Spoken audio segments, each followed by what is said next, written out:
PCS Suhail Ahmad ने अपने पद से दिया इस्तीफा। सरकार पर लगाया संविधान की अनदेखी करने का आरोप। संविधान बढ़ाने और लोकतंत्र को मजबूत करने के लिए इंडिया गठबंधन के प्रत्याशी कन्हैया कुमार को जिताने की जनता से कर रहे हैं अपील। सुहेल बोले, ये लोकसभा चुनाव संविधान बचाने का चुनाव है, आने वाली पीढ़ी का भविष्य बचाने का चुनाव है। इसलिए पहले मतदान, बाद में जलपान करें। इंडिया गठबंधन के प्रत्याशियों को जिताएं। भाजपा की सरकार बनी तो बदल जाएगा संविधान, छीन लिया जाएगा वोट डालने का अधिकार। संविधान ने दी हमें अभिव्यक्त की आजादी, जिस पर भी ताला डाल सकती है भाजपा की सरकार। पीसीएस अधिकारी सुहेल ने अपने पद से इस्तीफा दे दिया है। उन्होंने अपने इस्तीफा में साफ लिखा है कि इस समय केंद्र सरकार मनमाने तरीके से संविधान और लोकतंत्र को परिभाषित कर रही है, जिससे संविधान और लोकतंत्र के लिए खतरा पैदा हो सकता है। पीसीएस अधिकारी के रूप में काम करते हुए संविधान बचाने के लिए कोई काम नहीं कर सकता हूं। इसलिए बाबा के संविधान को बचाने और लोकतंत्र को मजबूत करने के लिए पीसीएस अधिकारी के पद से इस्तीफा दे रहा हूं। नॉर्थ ईस्ट यानी उत्तर पूर्वी दिल्ली से इंडिया गठबंधन के प्रत्याशी कन्हैया कुमार के लिए कैंपेन करने कर्नाटक से पीसीएस अधिकारी के पद से इस्तीफा देकर आए सुहेल अहमद ने बताया कि इस सरकार में लोकतांत्रिक मूल्यों की अनदेखी की जा रही है।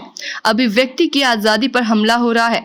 ऐसे में पद पर बने रहना मेरे लिए बहुत मुश्किल का काम था, क्योंकि सरकार की नौकरी करते हुए मैं संविधान बचाने के लिए कोई काम नहीं कर सकता था। इसलिए मुझे ये महसूस हुआ कि आज़ादी के आंदोलन में लाखों लोगों की कुर्बानियां देने के बाद जो हमें आज़ादी प्राप्त हुई है और जो संविधान के माध्यम से लोकतांत्रिक अधिकार मिले हैं, अगर उन्हें नहीं बचाया जाता है तो आने वाली पीढ़ी को हम क्या जवाब देंगे।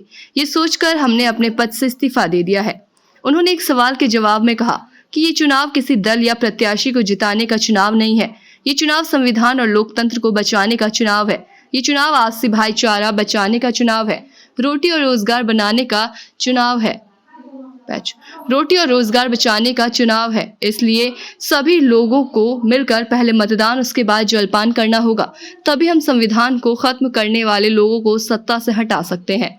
उन्होंने कई एक नुक्कड़ सभाओं में कन्हैया कुमार को जिताने की मतदाताओं से अपील की। और क्या कहा सुहेल अहमद ने, देखिए इस पूरी रिपोर्ट में। मेरा नाम सुहेल अहमद। क्या करते थे? मैं कर्नाटक स्टेट पुलिस में DYSP यानी डिप्टी सुपरिटेंडेंट ऑफ पुलिस की नौकरी में था। मैंने सुना आपने इस्तीफा दे दिया। हाँ, बेशक सही है। मैं इस्तीफा, मेरी अपनी नौकरी को इस्तीफा देके।